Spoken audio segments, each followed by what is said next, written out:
Selamat malam pemirsa, program Maluku Antar Nusa kembali bersama Anda pada edisi Jumat 14 Juli 2017. Tim Liputan Maluku Antar Nusa telah menyiapkan sejumlah liputan untuk Anda malam ini. Sebelumnya saya mengajak Anda mengikuti kelas berita utama Maluku Antar Nusa.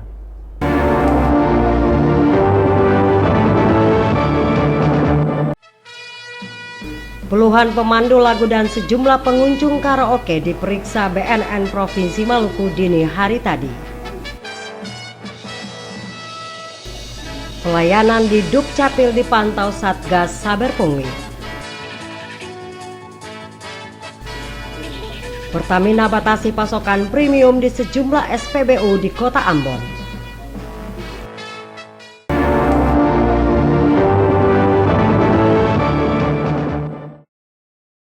Demikian pemirsa cuplikan berita utama Maluku Antar Nusa untuk penyiaran malam ini.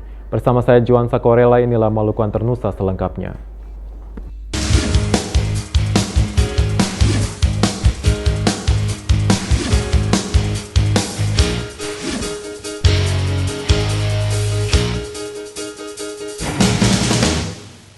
...200 orang dari 10 tempat karaoke diperiksa BNN Provinsi Maluku dini hari tadi.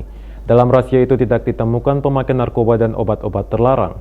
Razia itu akan terus dilakukan terutama di tempat-tempat yang dianggap rawan peredaran dan penyalahgunaan narkoba.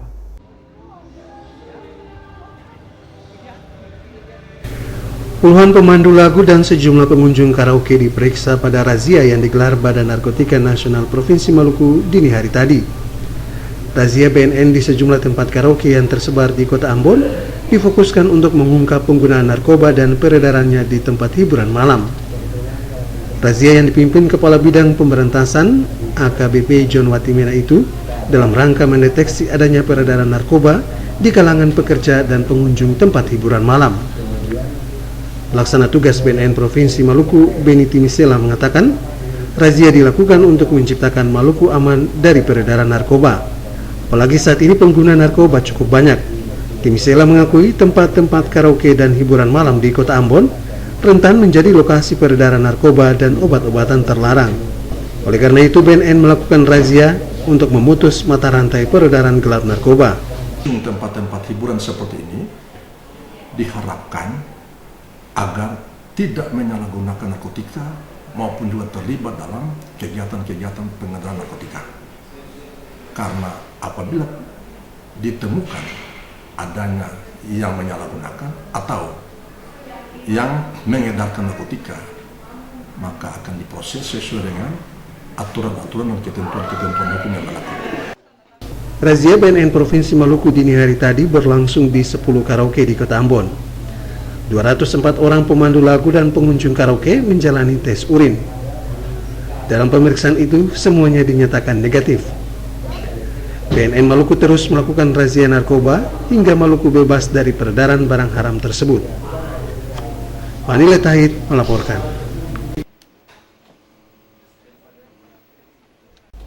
BNN Maluku mengamankan 12 orang yang positif memakai sabu-sabu dan ganja dalam operasi narkoba sepanjang tahun 2017. Pelaksana tugas Kepala BNN Provinsi Maluku, Beni Timisela menegaskan, pihaknya akan terus melakukan razia hingga Maluku bebas peredaran narkoba.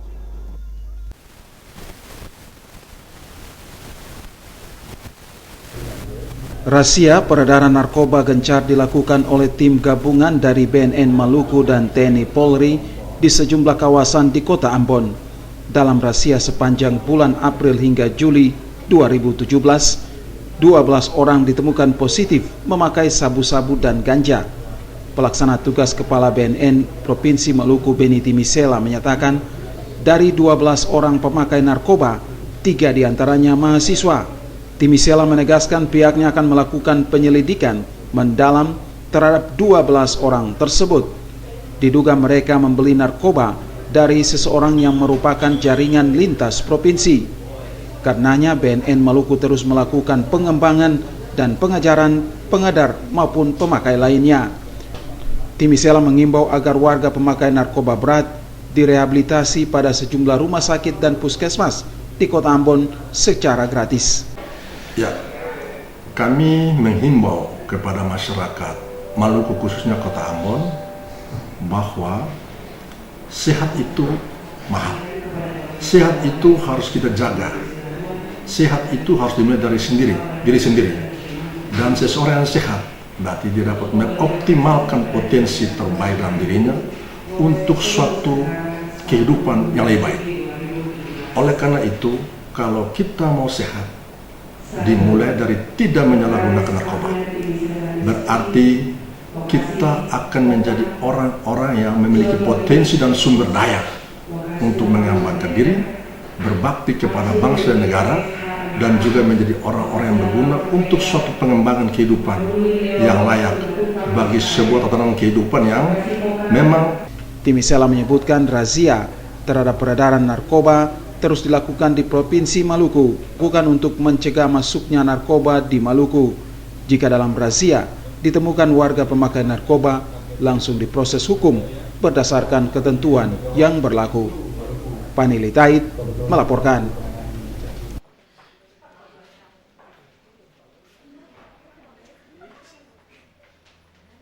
Pelayanan publik di Dinas Kependudukan dan Catatan Sipil Kota Ambon dipantau petugas Inspektorat dan Satuan Tugas Sapu Bersih Pungutan Liar atau Saber Pungli. Pelaksana tugas Kepala Dinas Kependudukan dan Catatan Sipil Kota Ambon akan menindak tegas bawahannya yang terbukti melakukan pungutan liar saat melayani masyarakat.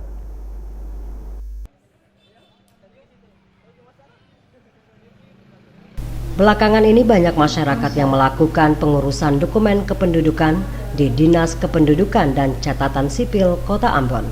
Karenanya potensi percaloan maupun pungutan liar sangat tinggi jika pengawasan tidak dilakukan dengan baik.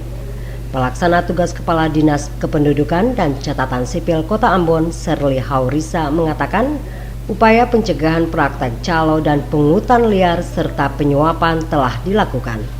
Arahan selalu diberikan kepada petugas sebelum mereka melayani masyarakat. Selain itu, atasan juga melakukan pengawasan langsung terhadap bawahannya. Petugas Dinas Dukcapil selalu menghimbau masyarakat tidak menggunakan jasa calo atau tidak memberikan uang kepada petugas saat pengurusan administrasi kependudukan. Hal itu dikarenakan pengurusan dokumen kependudukan di Dinas Dukcapil Kota Ambon tidak dikenakan biaya atau gratis. Namun, bila ada yang menggunakan calo maupun memberikan uang suap, maka akan berhadapan dengan hukum. Pegawai yang terbukti menerima suap atau melakukan pungli akan diproses hukum. Namun menurutnya, hingga sejauh ini belum ada kasus yang ditemui. Selain oleh atasan langsung, pemantauan juga dilakukan oleh tim Saber Pungli dan petugas Inspektorat Kota Ambon setiap harinya. Sepanjang yang beta ketahui sih, biasanya itu kan inspektorat. Tapi sekarang ini kan ada tim Saber Pungli yang setiap saat ada di sini. Dan ketika memang kalau ada kedapatan pasti saya juga pasti tahu laporannya. Tapi untuk sementara ini belum. Setiap hari sekitar 500 kartu keluarga dan 100 lebih kartu penduduk elektronik dicetak di Dinas Kependudukan dan Catatan Sipil Kota Ambon. Selain itu, Dinas Dukcapil juga melayani pengurusan dokumen akte kelahiran, akta kematian, serta akta pernikahan. Sejauh ini belum ada pengaduan atau laporan masyarakat dan Satgas Saber Pungli terkait praktek calo dan pungutan liar. Meski begitu, upaya pencegahan praktek calo dan pungli terus dilakukan, sehingga pelayanan publik terlaksana dengan baik. Hamzah Tomia melaporkan. Masuknya Provinsi Maluku di urutan kedua, provinsi yang berpotensi terjadi kebocoran anggaran keuangan dinilai akibat DPRD lemah melakukan pengawasan. Namun hal itu dibantah Gubernur Maluku Said Asagaf. Menurut Gubernur, rilis yang disampaikan salah satu lembaga survei keuangan itu merupakan kebohongan sekaligus penghinaan terhadap DPRD dan BPK.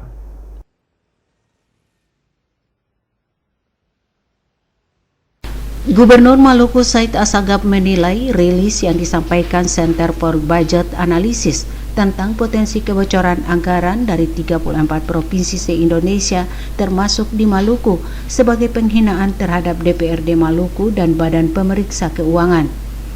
Masalah kebocoran anggaran yang dirilis itu tidak benar adanya. Ditudingnya Provinsi Maluku pada urutan kedua dari 34 provinsi di Indonesia dengan potensi kebocoran sebesar 821 miliar rupiah lebih adalah pembohongan publik. Gubernur Maluku balik menantang lembaga tersebut untuk membuktikan hasil analisa mereka dan kesesuaian dengan fakta lapangan. Itu tidak benar, tadi saya marah. Itu menghina DPRD sebagai unsur pengawasan, menghina BPK, menghina BPKP. Undang dia datang berdebat di sini dengan data. Jangan duduk di warung kopi, lah berbicara seenaknya saja. Mau pilkada, menghina kita di sini. Iya, undang dia, gubernur undang bawa data kemari, menghina kejaksaan juga. Iya dong. Tapi Pak, itu data dari sini. CBI bawa orang CBI kemari, bawa datanya kemari. Kira uang 800 miliar itu tidak sedikit. Iya. Iya enggak? Kalian saya wartawan bisa tahu itu. Bantu saya hajar mereka. Iya, mesti keras, bangun dari ini jangan takut. Kalau salah-salah benar-benar. Said Assagaf mengaku tidak takut dengan berbagai tudingan miring, sementara dirinya telah melakukan yang terbaik. Temuan atau tudingan tersebut harus dijelaskan secara terbuka dengan berbagai fakta yang mendasarinya. Menurutnya, mempertanggungjawabkan kebocoran anggaran sebesar 800 miliar rupiah lebih itu bukan perkara mudah. Setiap tahun laporan keuangan pemerintah Provinsi Maluku diaudit oleh auditor resmi dan tak pernah ditemukan kebocoran sebesar itu. Rahmalatu Konsina, Hamzah melaporkan. Terima kasih pemirsa, Anda masih bersama kami dalam program Maluku Antar Nusa. Kini kita ikuti Maluku Antar Nusa selanjutnya. Pertamina Cabang Ambon membatasi pasokan BBM jenis premium ke sejumlah stasiun pengisian bahan bakar umum di Kota Ambon. Akibatnya hampir setiap hari terjadi kehabisan stok premium di SPBU. Pimpinan SPBU Kebun Cengkeh mengakui pengurangan premium sudah berlangsung lama, sementara BBM jenis Pertalite melebihi stok. Kehabisan bahan bakar minyak jenis premium setiap hari terjadi di sejumlah stasiun pengisian bahan bakar umum di Kota Ambon. Kehabisan stok itu diakibatkan Pertamina Cabang Ambon membatasi pasokan premium ke sejumlah SPBU seperti halnya yang terjadi di SPBU belakang kota. Sejak pagi hingga siang tadi, SPBU itu tidak menerima pelanggan yang hendak mengisi premium. Pemandangan seperti ini sering terjadi di SPBU tersebut. Kekurangan stok premium membuat para pengendara terpaksa bergeser ke bahan bakar jenis Pertalite. Sebagian pengendara memang tidak berkeberatan dengan hal tersebut, namun tidak sedikit pengguna premium yang mengeluh karena mereka terpaksa membeli Pertalite dengan harga yang lebih mahal. Sementara siang tadi di SPBU Kebun Cengkeh, penjualan BBM jenis premium masih berjalan, namun stok yang dimiliki mulai berkurang. Pimpinan SPBU Kebun Cengkeh menyatakan, pihaknya hanya mendapatkan 10 hingga 15 kiloliter setiap hari. Pengurangan itu sudah berlangsung lama. Menurutnya pihak Pertamina memang mengurangi pasokan premium dan memperbanyak pasokan Pertalite. Pani Letahid melaporkan.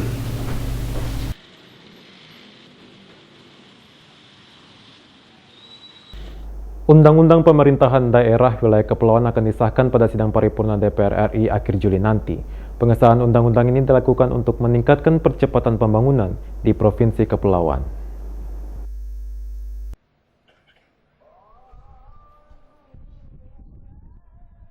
Keinginan pemerintah daerah, DPRD, dan masyarakat di wilayah Provinsi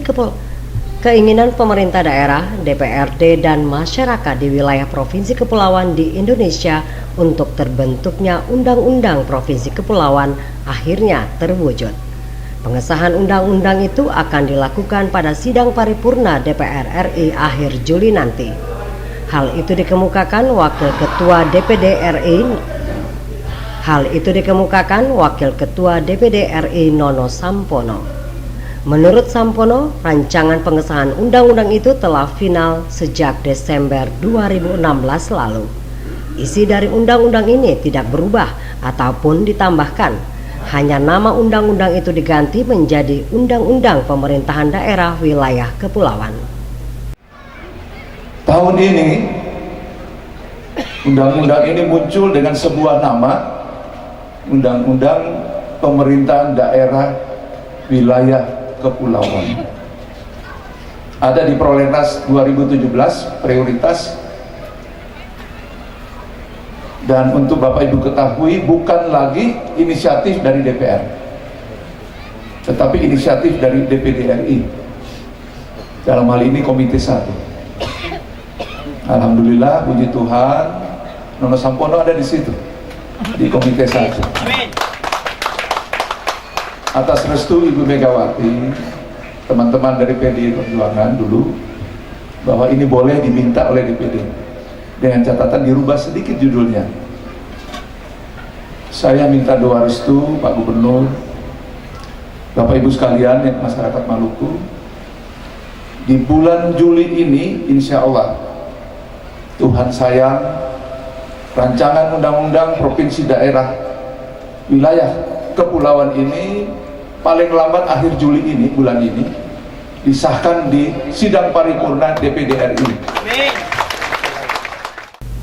Dengan disahkannya Undang-Undang Pemerintahan Daerah Wilayah Kepulauan, 7 provinsi kepulauan di Indonesia, yaitu Maluku, Maluku Utara, Nusa Tenggara Timur, Nusa Tenggara Barat, Sulawesi Utara, Bangka Belitung, dan Kepulauan Riau akan mendapatkan hak-hak khusus, baik dari segi ekonomi, sosial budaya, dan politik. Devi bin Umar, Hamzah Tomia melaporkan. Gedung pertemuan milik pemerintah Kabupaten Seram bagian Barat disegel oleh pemilik tanah Rabu siang. Pemilik tanah mengaku hingga hari ini pemerintah Kabupaten Seram bagian Barat belum membayar biaya pembebasan lahannya.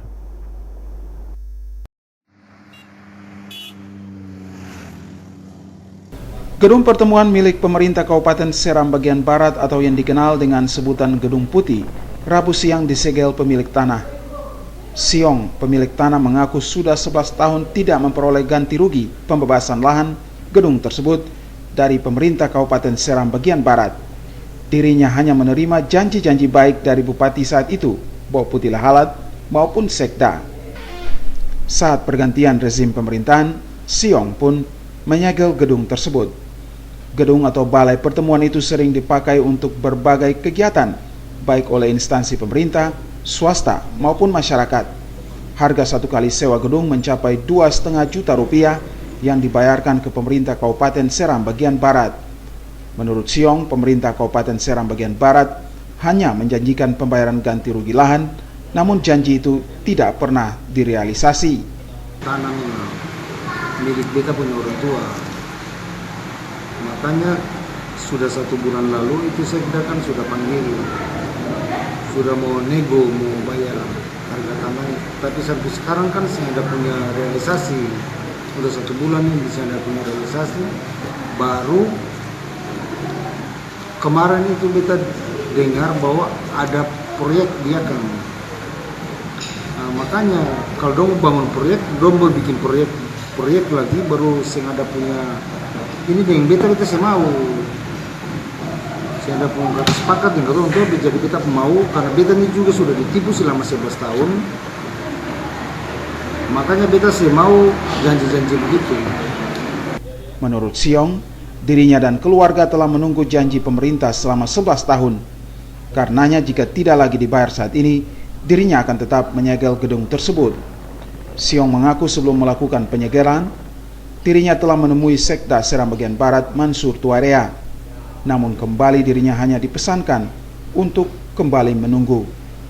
Dari Piru, Wahid Ukul melaporkan. Tumpukan sampah masih berserakan di kawasan pasar tradisional Mardika dan Batu Merah Kota Ambon.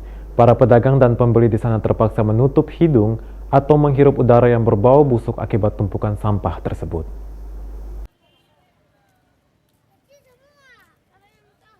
Meski sudah ada papan himbauan untuk membuang sampah di tempatnya dan pada waktu tertentu, namun masih ada sampah yang berserakan di Pasar Mardika dan Batu Merah. Kesadaran warga, terutama para pemilik toko dan pedagang di sana untuk hidup bersih nampaknya masih belum sepenuhnya terrealisasi. Sampah masih terlihat menumpuk di salah satu sudut pasar tradisional ini hingga ke badan jalan. Salah seorang pedagang di sana menuturkan sampah itu dibuang oleh pedagang yang belum memahami pentingnya kebersihan dan kesehatan. Tumpukan sampah itu selain tidak elok dipandang, juga berbau busuk. Beberapa waktu lalu, petugas kebersihan pemerintah Kota Ambon menyebutkan sampah-sampah yang menumpuk itu dibuang pedagang setelah mobil sampah selesai beroperasi dan mengangkut sampah di sana. Kendati demikian, warga meminta pemerintah Kota Ambon bertindak tegas terhadap para pembuang sampah sekaligus melakukan sosialisasi pentingnya ketertiban dan kebersihan, termasuk membuang sampah di tempat dan waktu yang telah ditentukan. Rahmalatul Konsina, Hamzah melaporkan. Rasio elektrifikasi atau tingkat kebutuhan listrik di Maluku yang terus meningkat belum diimbangi dengan sumber energi penggerak yang memadai. Untuk menjaga kontinuitas pasokan diperlukan eksplorasi energi baru agar suplai listrik tetap terjamin.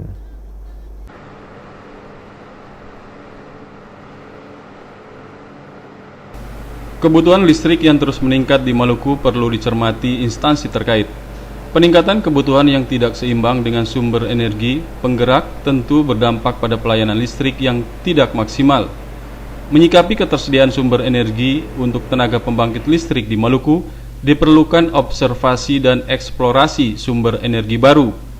General Manager Unit Induk Pembangunan PLN Wilayah Pulau Ambon, Didik Sudarmadi, mengungkapkan, saat ini PLN Unit Induk Pembangunan Ambon sementara mengobservasi sumber-sumber energi baru yang bisa dimanfaatkan untuk pembangkit tenaga listrik di Maluku. Sumber energi yang akan dimanfaatkan ditargetkan untuk penambahan daya 270 MW di seluruh Maluku. Kebetulan kalau di daerah Indonesia Timur, khususnya di Provinsi Maluku, kita ada sumber panas bumi. Yang pertama itu yang termasuk dalam renewable energy. Kemudian sumber dari tenaga air. Itu terutama di daerah Pulau Seram. Itu ada beberapa daerah yang bisa memberikan menghasilkan energi untuk dibangkitkan menjadi energi listrik dari PLTM istilahnya, pembangkit listrik tenaga mikro gitu. Kemudian kalau dari sumber, kemungkinan lagi ada sumber energi dari renewable energy adalah biomasa. Tetapi ini mungkin perlu pengembangan lebih lanjut karena terkait dengan penggunaan tanaman-tanaman atau pohon-pohon yang digunakan untuk biomasa. Kemudian yang menjadi salah satu potensial juga adalah sumber daya dari tenaga matahari, solar cell. Ini di beberapa tempat sudah dilakukan pilot project, tetapi dalam skala kecil. Eksplorasi energi baru kelistrikan di Maluku telah dirintis dengan beroperasinya pengeboran tenaga panas bumi PLTP Tulehu beberapa waktu lalu. Eksplorasi PLTP Tulehu dilakukan bersamaan dengan observasi sumber energi lain yang tersebar di beberapa pulau di Maluku. Upaya ini terintegrasi dengan program nasional Nusantara Terang yang sementara berjalan. Jika eksplorasi energi baru berjalan mulus, ditargetkan 255 desa di seluruh Maluku akan terlayani listrik dengan penambahan suplai daya sebesar 270 MW di tahun 2020 nanti. Abdul Yasir, Bambang Yudaswara melaporkan.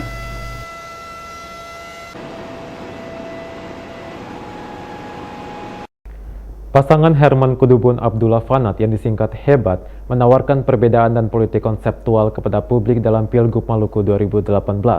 Bakal calon gubernur Herman Kudubun menyampaikan hal ini saat mengembalikan berkas pendaftaran di Sekretariat Partai Nasdem Maluku.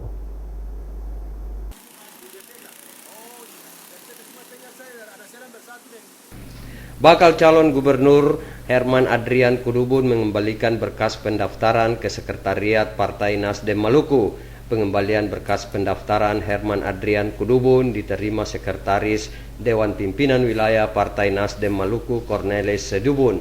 Ketua Bapilu Partai Nasdem Maluku Aziz Latar menyatakan pihaknya memperlakukan semua bakal calon yang mendaftar sesuai dengan mekanisme yang ditentukan partai. Bakal calon gubernur Maluku Herman Adrian Kudubun menyatakan dirinya mengembalikan berkas pendaftaran sebagai wujud ingin bersama Partai Nasdem dalam memperjuangkan restorasi. Dalam Pilgub Maluku 2018, Herman Adrian Kudubun menegaskan dirinya bersama pasangan wakilnya Abdullah Fanat yang disingkat Hebat menawarkan perbedaan dan politik konseptual kepada publik. Menurutnya, semua figur yang mendaftar di partai politik termasuk di Partai Nasdem memiliki pengalaman empiris dalam memimpin. Dirinya menghargai semua bakal calon yang telah berproses dalam perhelatan politik 5 tahunan ini. Pengalaman empiris yang dimiliki masing-masing figur itu yang membuat para bakal calon baik gubernur maupun wakil gubernur memiliki perbedaan. Oleh karena itu, pasangan Hebat dalam Pilgub Maluku akan mengusung politik konseptual. Saya lebih konsen kepada konsep. Saya senang kalau hari ini ada lembaga-lembaga yang representatif buka diskusi tentang topik-topik besar Maluku, ya kita bicara. Saya senang di situ kalau kita. Tetapi tadi berkaitan dengan ada spesialisasi, saya menganggap tidak. Ini kebetulan saya yang pertama datang ini. Yang berikut saya menganggap semua yang sudah mendaftar ini memiliki pengalaman empiris sebagai pemimpin. Putra terbaik di Maluku. Mereka semua pemimpin. Saya hargai mereka semua. Dan saya yakin Partai Nasdem akan membuat kekhususan atau penghargaan yang sama bagi semua. Kita ada berbeda. Berbeda itulah yang saya ingin tawarkan kepada publik untuk menilainya. Di perbedaan itu saja. Tapi kalau PMPRS, kita semua ada yang bupati, ada yang sekarang menjabat gubernur. Ya kenapa tidak? Ini mereka adalah pemimpin-pemimpin. Hadir dalam pendaftaran bakal calon gubernur Herman Adrian Kudubun di Partai Nasdem Maluku, Ketua Dewan Pimpinan Wilayah Hamdani Laturua yang juga telah mengembalikan berkas pendaftaran sebagai bakal calon wakil gubernur. Boy Nahrum Edmond Tupan melaporkan.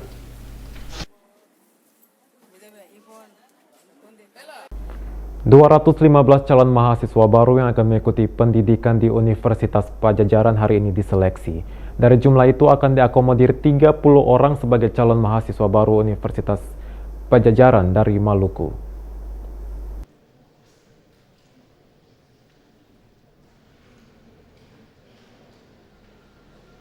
Untuk kedua kalinya, Universitas Padjadjaran melakukan seleksi calon mahasiswa baru di Maluku. Tahun lalu, mahasiswa baru asal Maluku yang lolos seleksi dan kuliah di sana sebanyak 30 orang. Seleksi calon mahasiswa baru asal Maluku untuk kuliah di Universitas Padjadjaran Bandung merupakan tindak lanjut kerjasama pemerintah Provinsi Maluku dengan universitas itu, terutama Fakultas Teknologi Geologi. Tahun ini sebanyak 215 calon mahasiswa baru terdaftar untuk mengikuti seleksi. Dari jumlah itu yang mengikuti seleksi sebanyak 177 orang. Seleksi itu dilakukan tim Universitas Padjadjaran dipimpin Dr. Wijaya Isnania Wardani.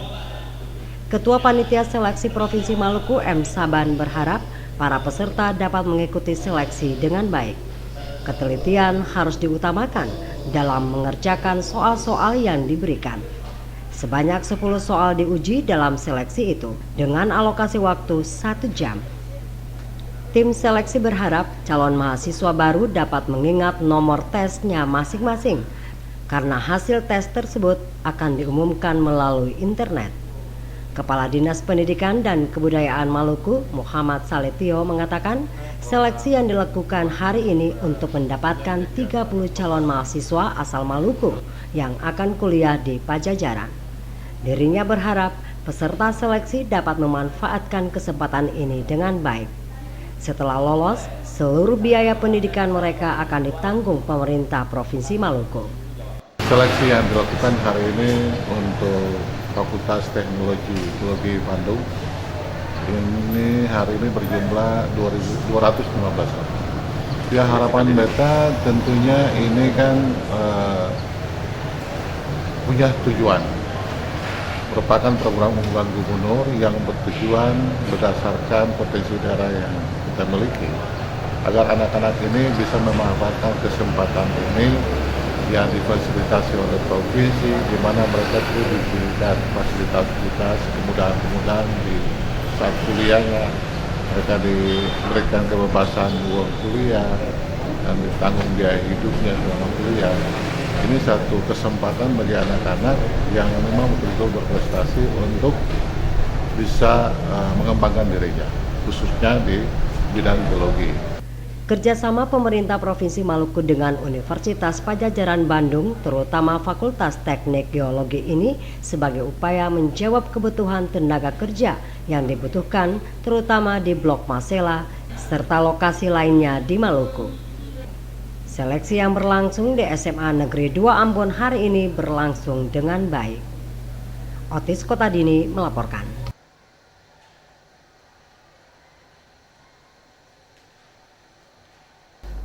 SMA Negeri 5 Seram Barat melakukan penutupan masa pengenalan lingkungan sekolah bagi siswa baru Jumat pagi.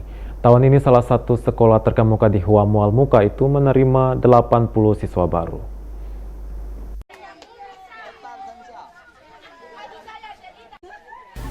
SMA Negeri 5 Seram Barat ini adalah salah satu SMA favorit di Kecamatan Hua Mual Muka, Seram bagian Barat. Tak heran, sekolah itu menjadi pilihan siswa di kecamatan tersebut untuk melanjutkan pendidikan mereka. Sebelumnya selama 9 tahun, SMA Negeri 5 adalah sekolah swasta yang bernama SMA LKMD Tanah Goyang. 7 bulan lalu sekolah itu dinegrikan oleh Dinas Pendidikan Provinsi Maluku. Namanya juga diubah menjadi SMA Negeri 5 Seram bagian Barat. Tahun ini SMA Negeri 5 Seram bagian Barat menerima 80 siswa baru. Jumlah ini meningkat dibanding tahun sebelumnya. Pihak sekolah telah melaksanakan pengenalan lingkungan sekolah bagi calon siswa baru di sekolah tersebut. Jumat pagi dilakukan penutupan pengenalan lingkungan sekolah itu. Para peserta dilepas tanda pengenalnya sekaligus menandai diterimanya mereka sebagai siswa SMA Negeri 5 Seram Barat.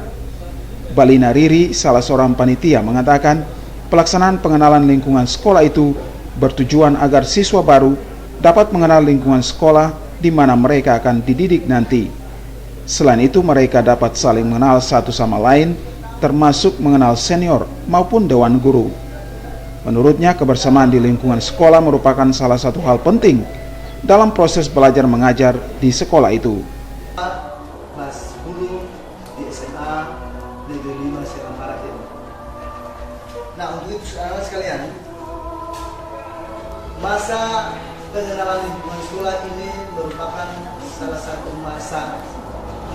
Dari Piru, Wahid Hukul melaporkan.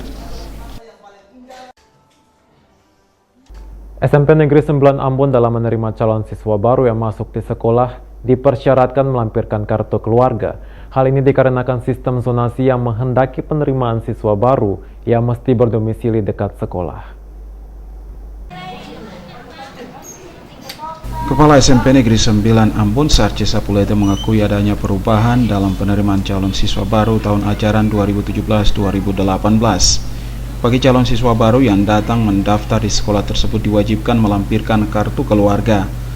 Melalui kartu keluarga ini dapat diketahui informasi domisili calon siswa. Kendati demikian, ada pula calon siswa dari luar rayon yang datang mendaftar. Sesuai ketentuan pemerintah, kuota rombongan belajar sebanyak 32 siswa.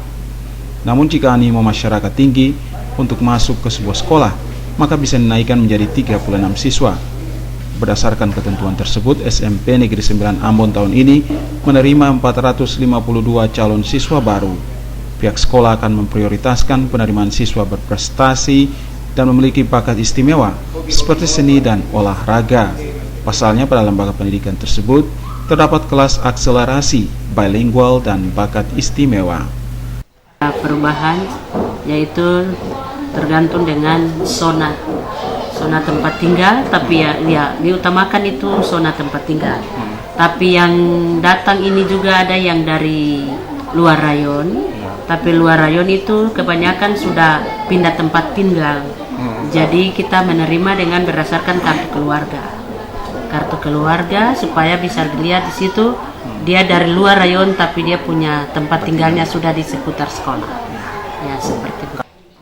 Saat ini proses penerimaan siswa baru memasuki tahap wawancara. Dari wawancara ini pihak sekolah dapat melihat calon siswa yang bisa berpotensi untuk menduduki kelas-kelas berprestasi, bakat istimewa maupun bilingual. Pengenalan lingkungan sekolah calon siswa baru ini akan dilaksanakan pada hari Senin pekan depan. Melkilatus Saule Sarles Polaman melaporkan.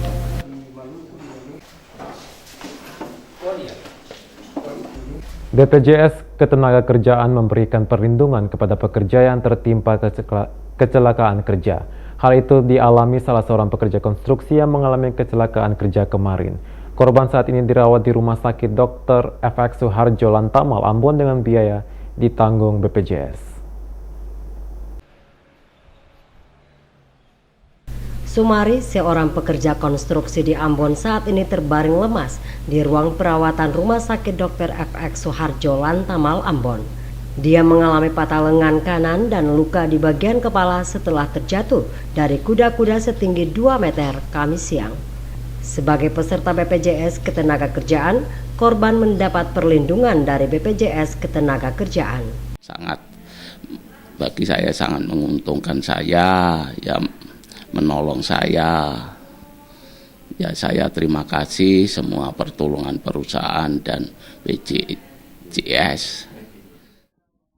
Walaupun baru menjadi peserta BPJS Ketenagakerjaan, namun Sumari telah menerima manfaatnya. Bejan, salah seorang kerabat korban, menyebutkan kepesertaan saudaranya di BPJS sangat membantu terutama saat mereka mengalami musibah. Terima kasih sekali sama BPJS Tenaga Kerja. Seperti Bapak Sumari ini di sini kan sebagai sebatang kara, tidak ada keluarga yang ada di sini, ternyata udah ditangani sama BPJS Tenaga Kerja yang begitu memuaskan di hati saya. Kepala Bidang Umum dan SDM BPJS Ketenagakerjaan Cabang Ambon, Ideal Caniago, mengatakan korban berhak mendapatkan pelayanan kesehatan di ruang perawatan kelas 1. Menurutnya BPJS Ketenagakerjaan tidak hanya menerima laporan, namun juga menjenguk korban yang dirawat. Hal itu sebagai bukti nyata pelayanan mereka kepada perusahaan yang mendaftarkan karyawan sebagai peserta BPJS Ketenagakerjaan.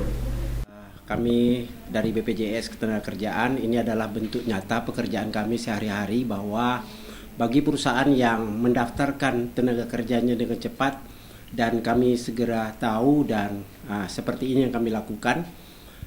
Kebetulan Pak Sunari ini mengalami risiko kecelakaan kerjaan proyek, dan dia sebatang kara di sini. Untuk biaya semua biayanya, agar Pak Sunari tidak memikirkan biaya apa-apa, semuanya kami tanggung dari BPJS Ketenagakerjaan. Saat menjenguk korban Jumat pagi, staf BPJS Ketenagakerjaan menyerahkan dokumen terkait dengan kebutuhan pelayanan di rumah sakit. Hamzah Tomia melaporkan.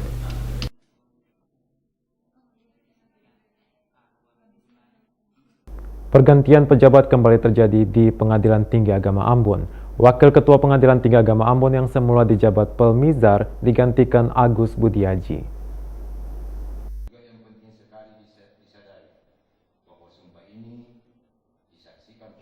Upacara pengambilan sumpah dan pelantikan Agus Budiaji sebagai Wakil Ketua Pengadilan Tinggi Agama Ambon berlangsung Kamis pagi.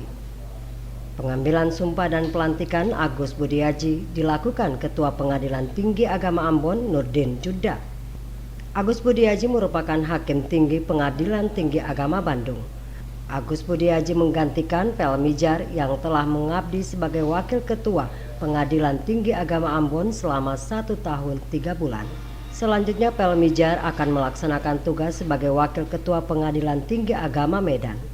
Pada kesempatan itu juga dilakukan pelantikan dan pengambilan sumpah 2 kepala bagian di lingkup Pengadilan Tinggi Agama Ambon. Rahma Hurasan dilantik sebagai Kepala Bagian Kepegawaian dan Perencanaan, sedangkan Magalub Salamun dilantik sebagai Kepala Bagian Umum dan Keuangan.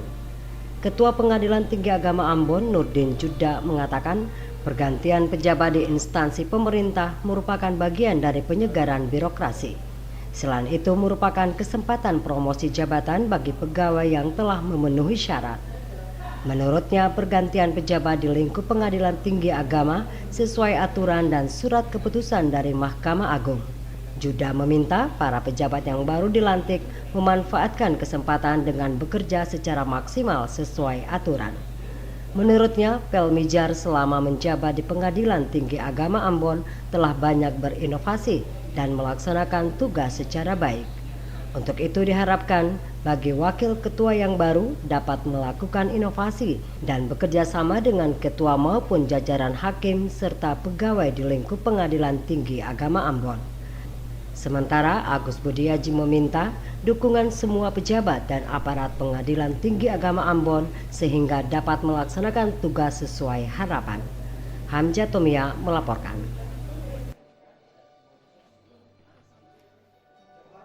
Tentara Manunggal Membangun Desa atau TMMD ke-99 di Halmahera Barat, Maluku Utara disambut antusias masyarakat setempat. 6 desa di Kecamatan Sahu Timur, Halmahera Barat menjadi fokus TMMD kali ini.